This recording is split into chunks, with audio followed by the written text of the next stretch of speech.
Lyca production Subaskaran மற்றும் red Jain movies தயாரிப்பில் உலகநாயகன் கமல்ஹாசன் நடிப்பில் பிரம்மாண்ட இயக்குனர் சங்கர் இயக்கத்தில் இந்தியன் 2 உலகமெங்கும் வெற்றி நடை போடுகிறது.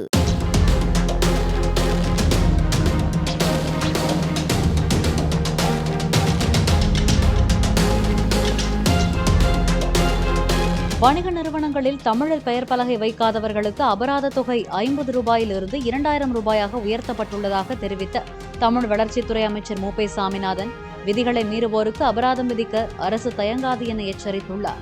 தமிழ் மொழி அதில் குறிப்பிட்ட அளவு பெரிய அளவில் அதில் இடம்பெற்றிருக்க வேண்டும் என்கிற உத்தரவு இருக்கிறது. ஏற்கனவே அதற்கு இருந்த அபராத தொகை கூட இப்பொழுது அதிகப்படுத்தப்பட்டிருக்கிறது. தமிழ் வளர்ச்சித்துறையும் தொழிலாளர் நலத்துறையும் அது இணைந்து அந்த நடவடிக்கை எடுக்கும். அப்படி அரசினுடைய உத்தரவை நடைமுறைப்படுத்தாததற்கு அவர்களுக்கு அபராதம் விதிப்பதற்கு அரசு தயங்காது. லைகா புரொடக்ஷன் சுபாஸ்கரன் மற்றும் ரெட் ஜெயின் மூவிஸ் தயாரிப்பில் உலகநாயகன் கமல்ஹாசன் நடிப்பில் பிரம்மாண்ட இயக்குனர் சங்கர் இயக்கத்தில் இந்தியன் 2 உலகமெங்கும் வெற்றி நடை போடுகிறது.